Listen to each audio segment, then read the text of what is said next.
तो चलिए शुरू करते हैं आज का सेशन नंबर 9। आते हैं क्वेश्चन नंबर फर्स्ट पे। देखिएगा क्वेश्चन नंबर फर्स्ट क्या बोल रहा है। मनुष्य किस प्रकार का उत्सर्जी जीव है। उत्सर्जी हम लोग जानते हैं कि हमारे बॉडी में बहुत सारे सिस्टम है, उसमें से एक और सिस्टम है जिसका नाम है एक्सक्रीटरी सिस्टम। उत्सर्जी ऑर्गन, उत्सर्जी तंत्र क्या होता है। तो देखो हम जो कुछ भी खाते हैं तो उससे क्या होता है कि जो भी न्यूट्रिशंस हमारे बॉडी में मिलना होता है वो मिल जाता है, बाकी जाके कचरा बचेगा ना। जैसे आप कोई जूस पीने जाते होगे तो देखते हो कि जूस क्या हुआ, निकल गया, बाकी उसका कुछ तो बचता था ना, रफेज कहा जाता है उसको, वो बचता है। सेम चीज़ हम किसी भी चीज़ को खाते हैं तो हमारे बॉडी को क्या क्या मिलता है, तो कार्बन मिलता है, हाइड्रोजन मिलता है, ऑक्सीजन मिलता है। जैसे हम लोग मेनली कोई भी खाना खाते हैं वो आगे जाके डाइजेस्ट होकर किस फॉर्म में मिलता है, बचता है, तो वो बचता है आपका ग्लूकोज के रूप में। और ग्लूकोज का फॉर्मूला क्या होता है, तो ग्लूकोज का फॉर्मूला होता है C6H12O6। यहाँ पे C4 carbon, H4 hydrogen and O4 oxygen. कभी कभी हम लोग नाइट्रोजन भी खाते हैं। कैसे, तो देखो जब भी आप प्रोटीन खाते हो तो प्रोटीन का क्या क्या कंपोनेंट होता है, तो प्रोटीन का होता है carbon, hydrogen plus oxygen and nitrogen. और ये नाइट्रोजन आपका एक अपशिष्ट पदार्थ बनता है पचने के बाद, और इसी को हम लोग बाहर निकालते हैं। सिर्फ हम लोग नहीं, धरती पे जितने सारे जीव हैं सारे निकालते हैं। और इसी तरह क्या हुआ है कि सबको अलग अलग नाम दिया गया है। जैसे यहाँ पे देखिएगा हम लोग कुछ नाम देखते हैं, इसको भी साइड रहने देते हैं और देखते हैं। जैसे आप नाम सुने होंगे कभी न कभी, अमोनोटेलिक, ठीक है। अमोनोटेलिक किसको कहते हैं, तो जो अपशिष्ट पदार्थ के रूप में, जो नाइट्रोजन वेस्ट के रूप में क्या निकालता है, तो ये निकालता है अमोनिया। अपने बॉडी से क्या सिक्रेट करता है, तो ये करता है अमोनिया। इसी को क्या कहा जाता है, अमोनोटेलिक। कौन कौन निकालता है, तो हो जाएगा आपका फिश, फ्रॉग, ठीक है। और आप एक चीज़ और याद रखना कि जो भी एक्वेटिक एनिमल होता है उसमें मैक्सिमम क्या निकलता है, तो अमोनिया निकलता है। अमोनिया निकालने के लिए वाटर का ज़्यादा जरूरत पड़ता है। दूसरा आप आइएगा यूरिकोटैलिक, ठीक है। यूरिकोटैलिक ये अपने बॉडी से अपशिष्ट रूप में क्या निकालता है, तो ये निकालता है आपका यूरिक एसिड। क्या निकालता है, तो ये निकालता है आपका यूरिक एसिड, ठीक है। और देखिए ये कौन कौन निकालता है, तो ये निकालता है आपका बर्ड्स हो जाएगा, आपका स्नैक्स हो जाएगा, स्नैक्स नहीं इंसेक्ट हो जाएगा, ठीक है। क्या क्या हो जाएगा, तो बर्ड्स होगा, ठीक है, इंसेक्ट होगा प्लस रेप्टाइल होगा। रेप्टाइल मतलब क्या होता है, सरीसृप। ये सारे अपने बॉडी से क्या निकालते हैं, यूरिकोटैलिक, मतलब यूरिक एसिड निकालते हैं, और इनको हम क्या कहते हैं, यूरिकोटैलिक। नेक्स्ट आइएगा, एक होता है आपका यूरियोटेलिक। देखो क्वेश्चन इसे बनता है और आप बहुत कंफ्यूज हो जाओगे, ध्यान से सबको एक ही जगह देख लो।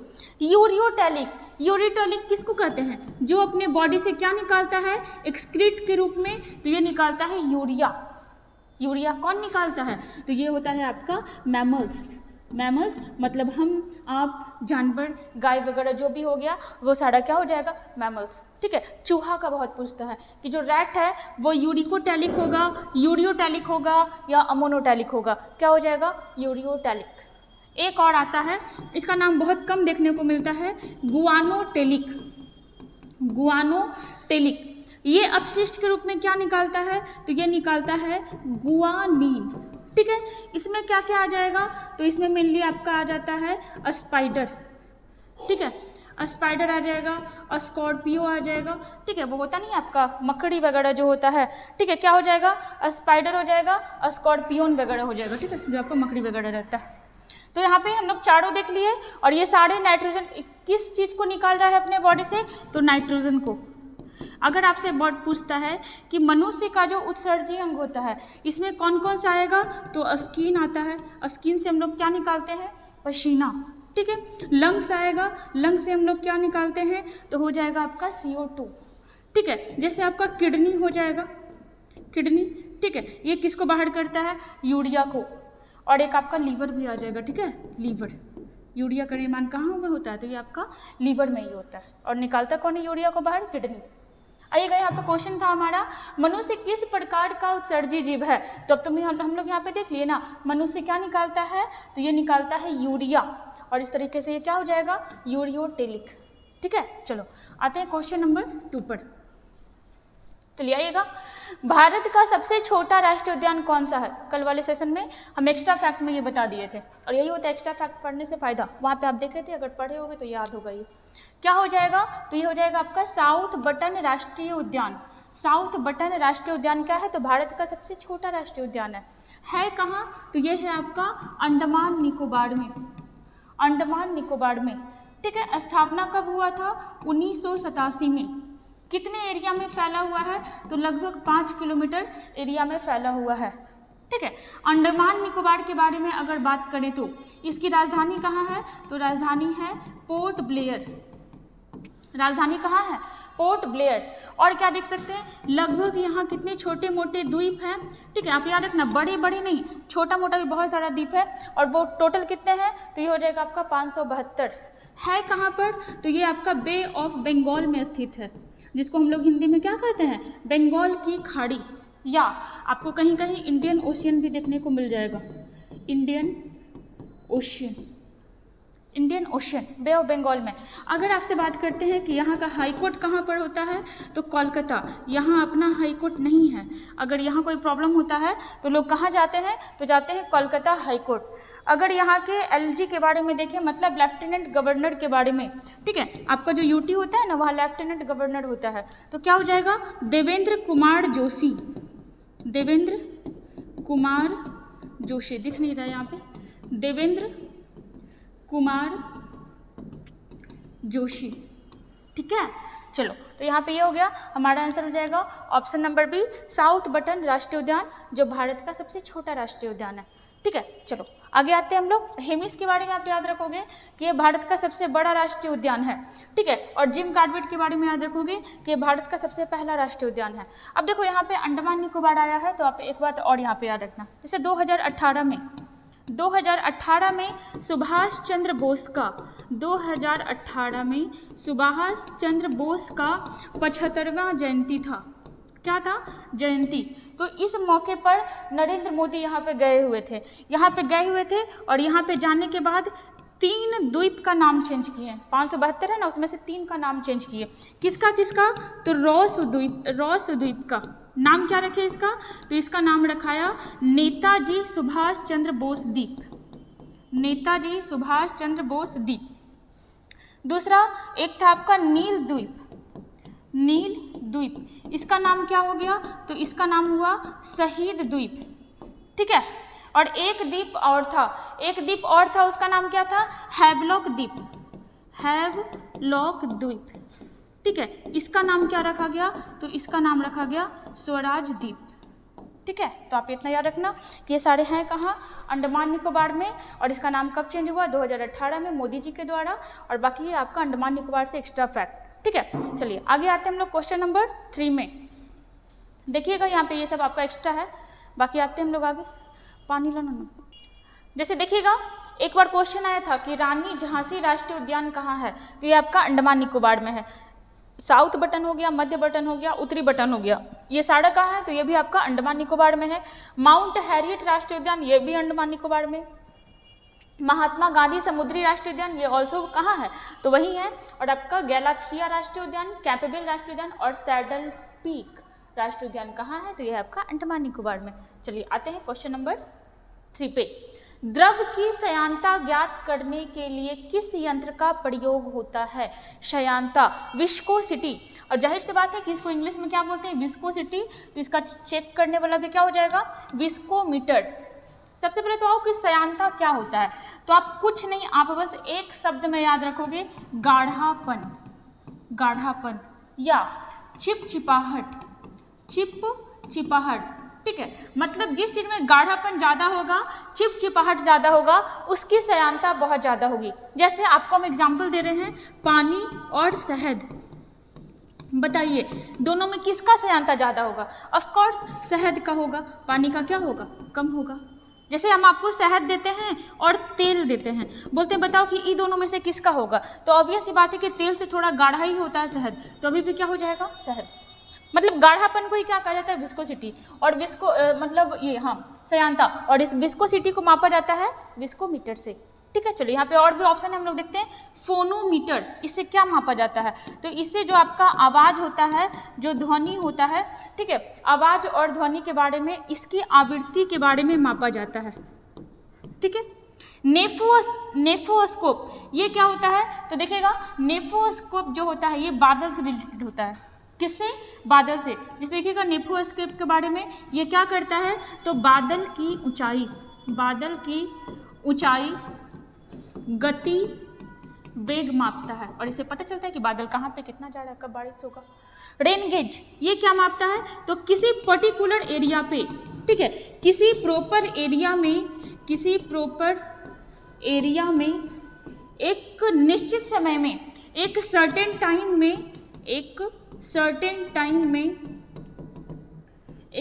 टाइम में कितनी बारिश हुई है, ये कौन मापता है? तो ये मापता है आपका रेन गेज, ठीक है। यहाँ से आप 4 चीज़ सीखे।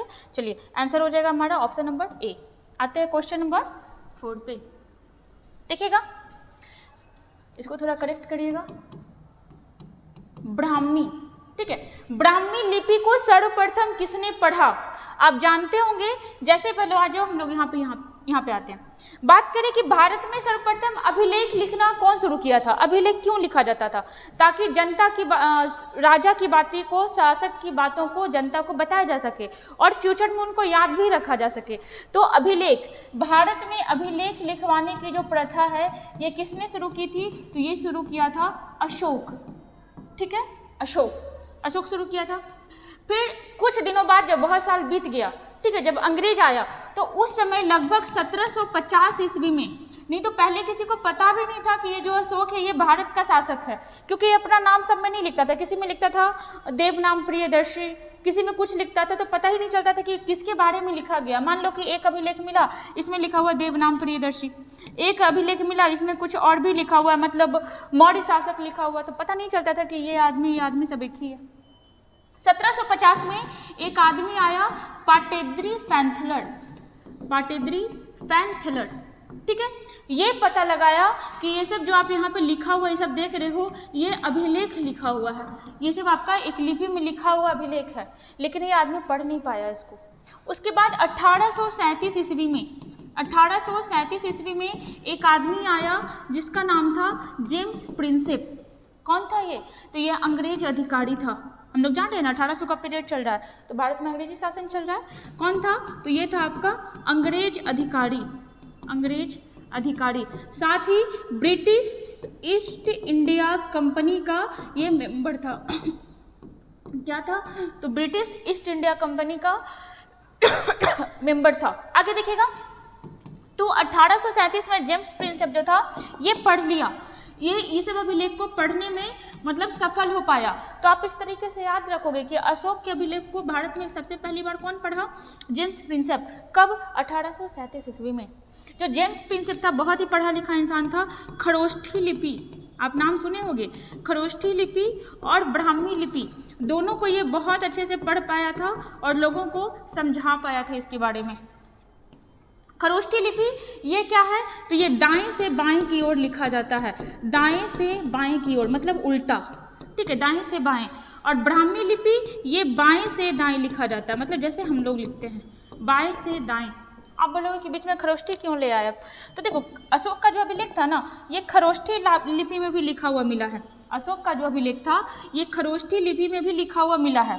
सारा नहीं, बस 2-4, जैसे कुछ कुछ इंपॉर्टेंट है जो एग्जाम में पूछा गया है बहुत बार। जैसे एक हो जाएगा आपका सहबाजगढ़ी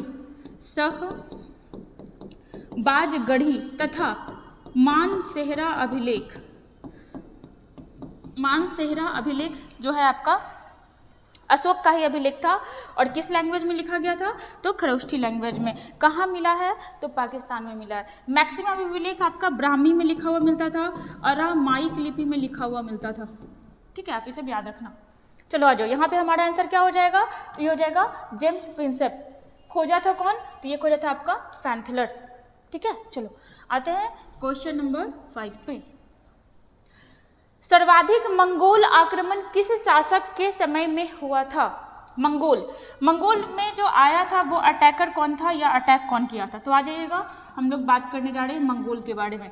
तो एक मंगोल नेता था, बहुत ही खूंखार था, मंगोल नेता जिसका नाम था चंगेज खां, चंगेज खां, ठीक है। इसको तेमुचिन भी कहा जाता था, तेमुचिन। बहुत ही खूंखार था, मतलब क्या कह सकते हो आप, जनजाति टाइप्स था और मध्य एशिया का रहने वाला था। अगर आपसे क्वेश्चन क्या कर रहा है, सर्वाधिक मंगोल आक्रमण, अगर आपसे पूछे कि पहली बार ये भारत की ओर किस शासक के समय में आया था, तो पहली बार ये आया था इसके समय में, क्या नाम था इसका, इल्तुतमिश, इल्तुतमिश, ठीक है। हम लोग जानते हैं कि गुलाम वंश का ये वास्तविक संस्थापक था, ठीक है, गुलाम वंश का ये वास्तविक संस्थापक था। इसके समय में भारत ये आया था, लेकिन इस पे अटैक करने के लिए नहीं आया था। किस पे अटैक करने के लिए आया था, तो ये जो चंगेज खां है, एक आदमी का पीछा कर रहा था, इस आदमी का नाम था जलालुद्दीन मांगबरनी, जलालुद्दीन मांगबरनी, ठीक है। इसका पीछा कर रहा था, कौन कर रहा था, तो चंगेज खां कर रहा था। जलालुद्दीन जो मांगबरनी था, ये आया इल्तुतमिश के पास और बोला कि मेरी सहायता करिए, हमको बचाइए, कोई मेरे पीछे पड़ा हुआ है। इल्तुतमिश बोला कि ठीक है भाई, हम बचा लेंगे तुमको, चूँकि बहुत अच्छा शासक था ये, तो फिर इसको रख लिया अपने घर पे। फिर 2-4 दिन बाद इसे पूछा कि तुम्हारे पीछे पड़ा हुआ कौन है, किसे बस निकली तुम मेरे पास आए हो, तब ये बताया कि मेरे पीछे चंगेज खां पड़ा हुआ है। अब तो इसका हालत ख़राब हो गया, क्योंकि इल्तुतमिश था, पावरफुल शासक था, लेकिन इतना पावरफुल नहीं था कि उस समय चंगेज से लड़ सकता था, उस समय चंगेज खां से लड़ सकता था। इसलिए क्या किया, उसी समय इसको भगा दिया, बोला कि तुम मर जाओ, कोई मतलब नहीं हमको, तुम जाओ यहाँ से। उसके बाद इसको तो साथ में भगा दिया और साथ साथ इसके पास इंफॉर्मेशन भी भिजवा दिया कि जलालुद्दीन मांगबरनी जो आपका दुश्मन है मेरे पास आया था, हम उसको शरण नहीं दिए और वो इधर चला गया है, उसको एड्रेस भी बता दिया कि भाई वहाँ पे चला गया। तो इससे क्या हुआ कि चंगेज खां इससे खुश हो गया और इससे मतलब भी नहीं था इसको, इसके पीछे पड़ा हुआ था। तो मतलब इल्तुतमिश इनडायरेक्ट रूप से चंगेज खां को बचाया। अगर इसको शरण दे देता तो जाहिर सी बात है कि इसको चंगेज खां से लड़ना ही पड़ता, लेकिन नहीं शरण दिया, भगा दिया और इस तरीके से भारत में चंगेज खां को आने से ये रोका। खैर इस समय तो रोक लिया, लेकिन अलाउद्दीन खिलजी के समय मंगोल अटैक बहुत ज़्यादा भारत में हुए, बहुत ज़्यादा। पहली बार किस समय आने को था, इल्तुतमिश के टाइम में, जो कि किस वंश का शासक था, गुलाम का, और आपका अलाउद्दीन खिलजी, तो ये था आपका खिलजी वंश का, ठीक है। आप याद रखोगे ये खिलजी कौन है, तो ये इल्तुतमिश कौन है। तो भारत में एक टाइम में कब से कब तक, तो 1206 से लेकर के 1290 तक, 1206 से लेकर के 1526 तक, ठीक है, क्या चला था, तो दिल्ली सल्तनत चला था, ठीक है। कब तक, 1526 तक दिल्ली सल्तनत का टाइम चला था, दिल्ली सल्तनत। इसमें सारे आपके मुस्लिम शासक ही आए थे, सारे के सारे। 1-2 शासक खिलजी वंश में रहा था जो हिंदू था और शासक बनने के लिए अपना धर्म परिवर्तन करवा लिया था, ठीक है, वो आपका खिलजी वंश का एक शासक रहा था। यहाँ पे थोड़ा सा हम लोग देखते हैं, यहाँ पे टोटल 5 शासकों ने, 5 वंशों ने शासन किए। कौन कौन, तो ये था आपका गुलाम, ठीक है, दूसरा था आपका खिलजी, ये इसी क्रम में थे, ठीक है, गुलाम, खिलजी, फिर थे आपके तुगलक और फिर थे आपके सैयद, और फिर थे आपके, तो ये थे आपके लोदी, ठीक है, लोदीज। और लोदीज के बाद ही कौन आए थे, तो लोदी के बाद आया था आपका मुगल। देखो गुलाम वंश कब से कब तक था, 1206 से लेकर के 1290। खिलजी वंश था तो 1290 से लेकर के 1320। तुगलक वंश था 1320 से लेकर के 1414, ठीक है, 1414। सैयद वंश के बारे में आइएगा तो 1414 से लेकर के 1451। और लोदी कब से कब तक था, तो 1451 से लेकर के 1526 तक। सबसे ज़्यादा टेन्योर पूछ लेता है कि सबसे ज़्यादा टेन्योर किसका रहा था, तो ये रहा था तुगलक वंश का, और सबसे कम टेन्योर रहा था तो ये रहा था खिलजी वंश का। सबसे ज़्यादा काम कौन किया था, खिलजी वंश ने ही बहुत ज़्यादा काम किया था। और ये सैयद तो कब आया कब गया पता नहीं चला, इतना याद रखिएगा। यहाँ पे हमारा आंसर हो जाएगा अलाउद्दीन खिलजी, है ना, जो खिलजी वंश का शासक रहा था। आइएगा क्वेश्चन नंबर 6 पे, तो क्या ही लिख दिया, LPG, ठीक है, LPG क्या बोलते हैं इसको, तो इसको बोलते हैं liquefied petroleum gas, liquefied petroleum gas, ठीक है। हम लोग जानते हैं कि नॉर्मली हमारे घर में जो गैस सिलेंडर आता है रेड वाला, उसमें क्या होता है, तो LPG ही होता है।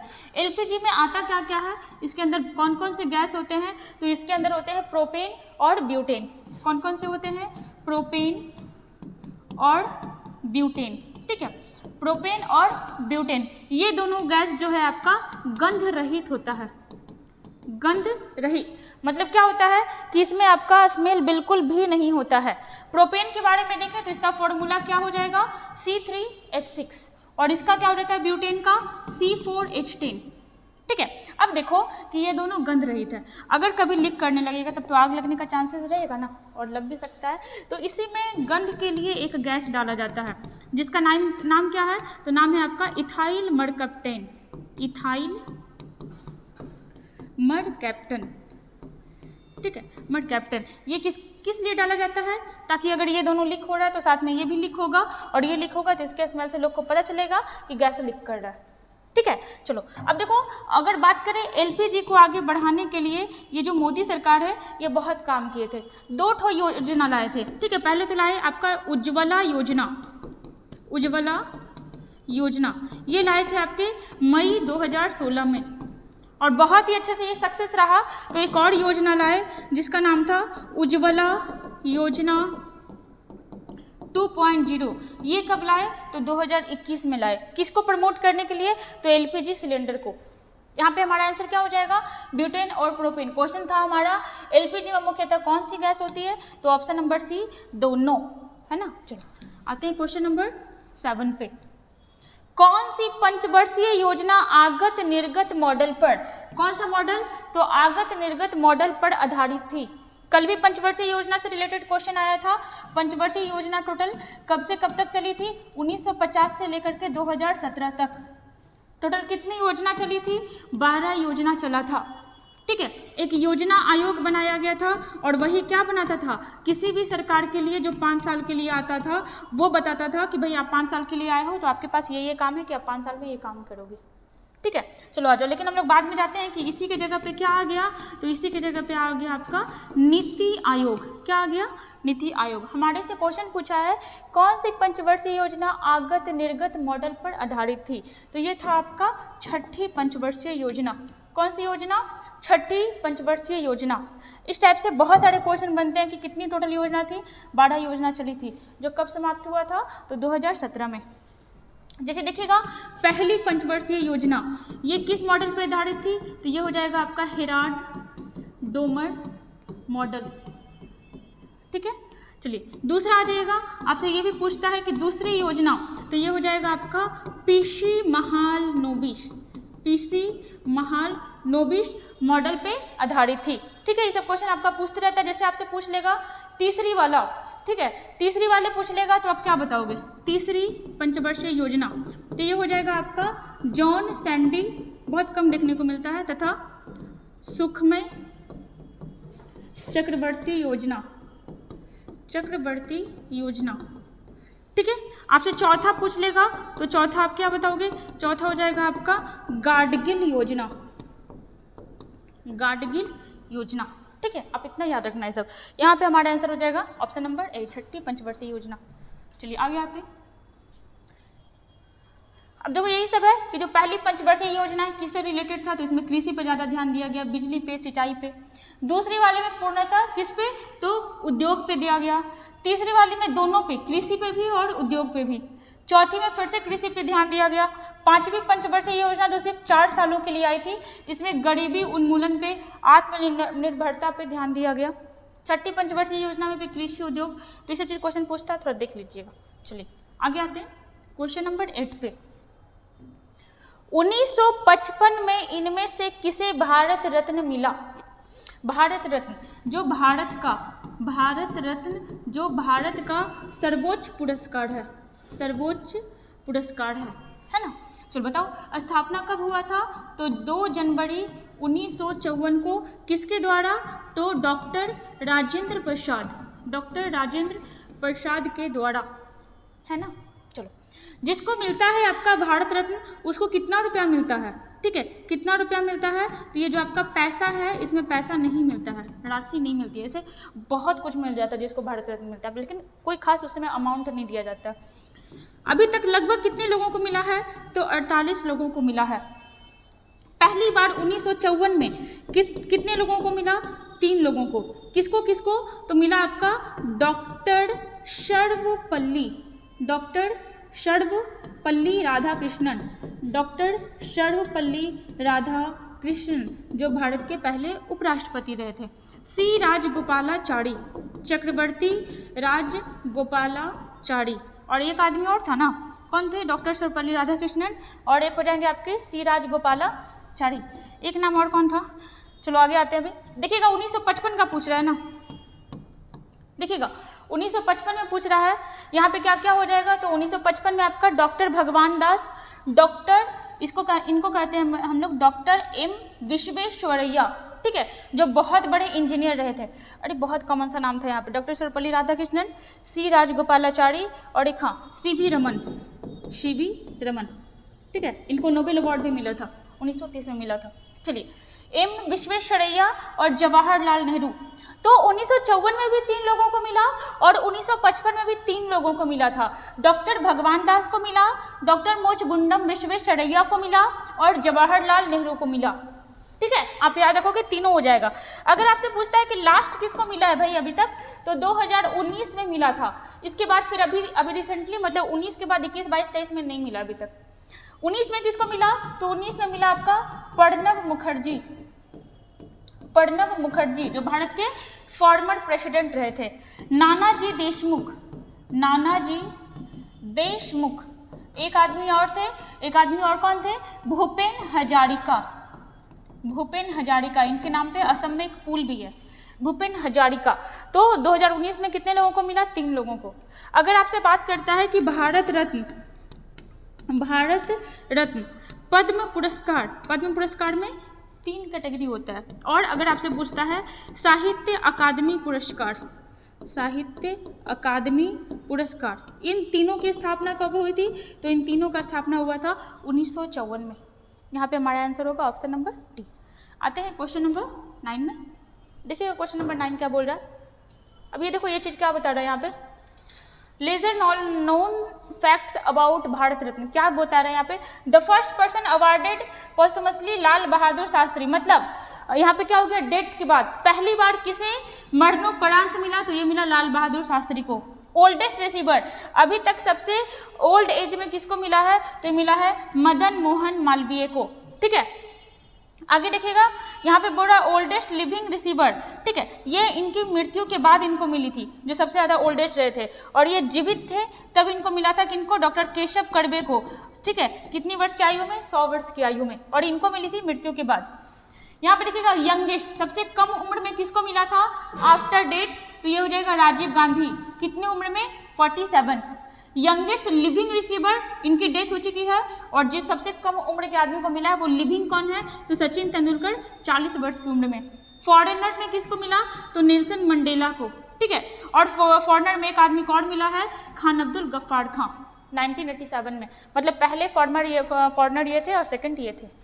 आगे आइएगा, देखिएगा विश्व जल दिवस तथा राष्ट्रीय जल दिवस कब मनाया जाता है? विश्व जल दिवस ये सबको पता होता है, क्या हो जाएगा? तो ये हो जाएगा आपका 22 मार्च, और इसको कर लीजिएगा 14, ठीक है। 22 मार्च और 14 अप्रैल को क्या मनाया जाता है? तो 22 मार्च को हो जाएगा आपका विश्व जल दिवस, और 14 अप्रैल को क्या हो जाएगा? तो 14 अप्रैल को हो जाएगा आपका राष्ट्रीय जल दिवस। वैसे अगर आप 14 अप्रैल को देखोगे ना, तो एक चीज़ और होता है, इंपॉर्टेंट है। क्या होता है 14 अप्रैल को?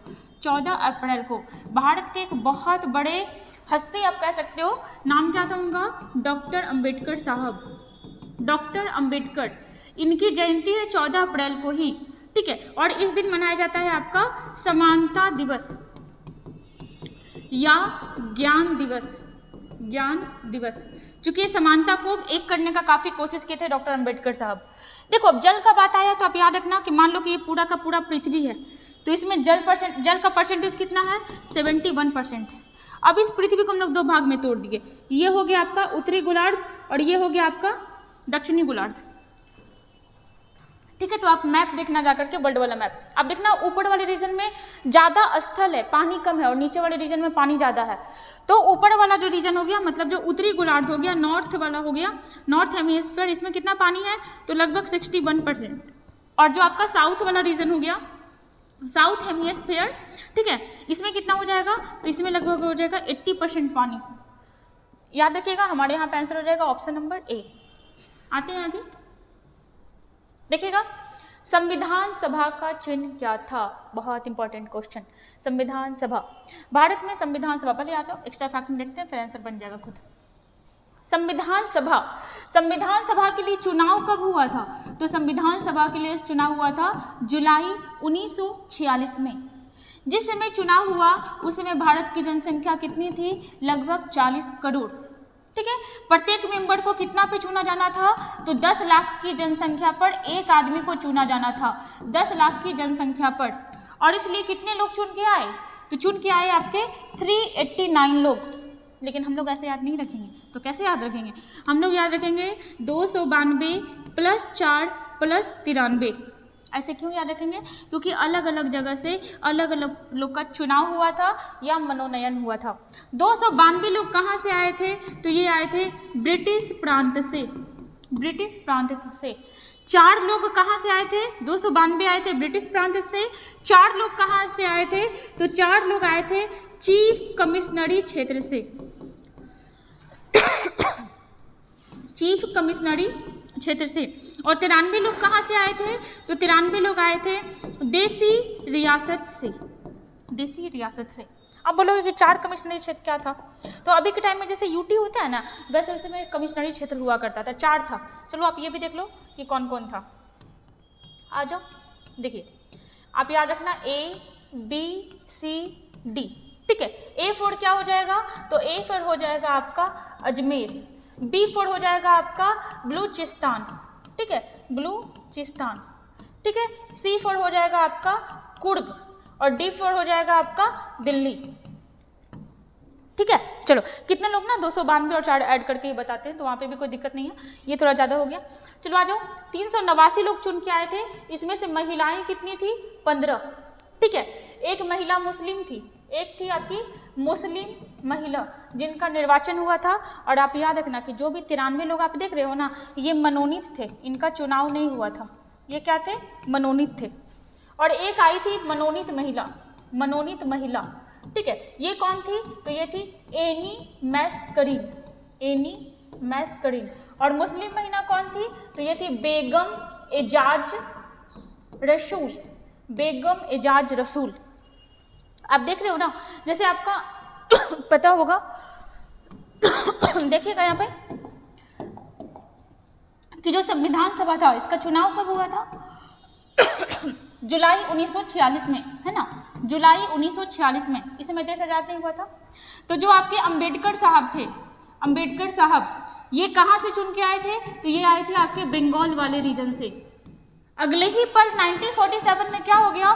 तो बंगाल वाला रीजन क्या बन गया? तो ये बन गया आपका पूर्वी पाकिस्तान। क्या बन गया? पूर्वी पाकिस्तान। और इनका सीट भी चला गया। उसके बाद फिर जो अंबेडकर साहब थे ये दोबारा से कहाँ से चुन के आए? तो मुंबई से। वैसे इस समय मुंबई नहीं था, बॉम्बे था, है ना, बॉम्बे था। मुंबई आपका 1960 में बना, उस समय ये बॉम्बे था। क्वेश्चन करता है कि डॉक्टर अंबेडकर का चुनाव कहाँ से हुआ था? तो पहली बार बंगाल से हुआ था, सेकंड टाइम बॉम्बे से हुआ था।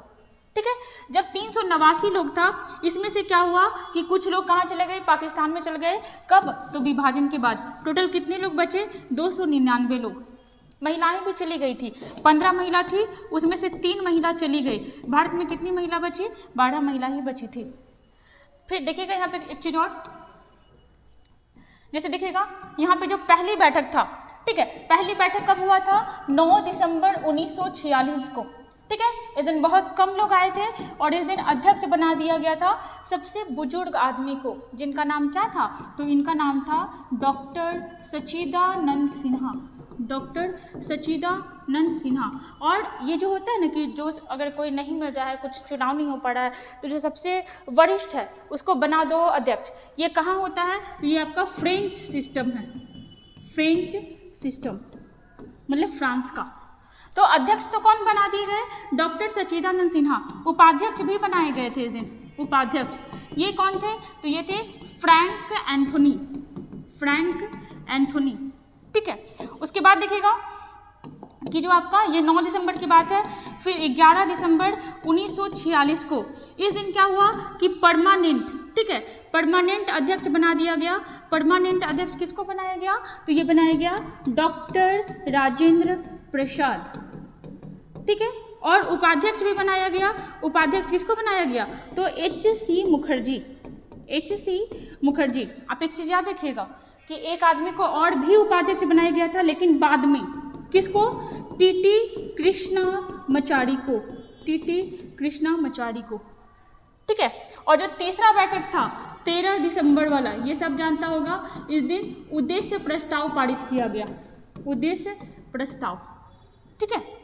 चलिए देखते हैं हम लोग थोड़ा सा यहाँ पे और क्वेश्चन हमारा क्या बोला था। क्वेश्चन था हमारा संविधान सभा का चिन्ह क्या था? संविधान सभा का चिन्ह तो होना चाहिए ना रिप्रेजेंट करने के लिए। तो क्या चीज़ था? तो संविधान सभा का चिन्ह था हाथी। क्या चिन्ह था? तो ये था आपका हाथी। चलिए बहुत सारा फैक्ट हम लोग देख लिए और हमारा इसी के साथ 10 क्वेश्चन कंप्लीट भी हो गया। तो ऐसे ही बने रहिए हमारे साथ, पढ़ते रहिए और अपना एग्जाम क्वालिफाई करते रहिए। हमारे वीडियो को लाइक भी करते रहिए। Thank you.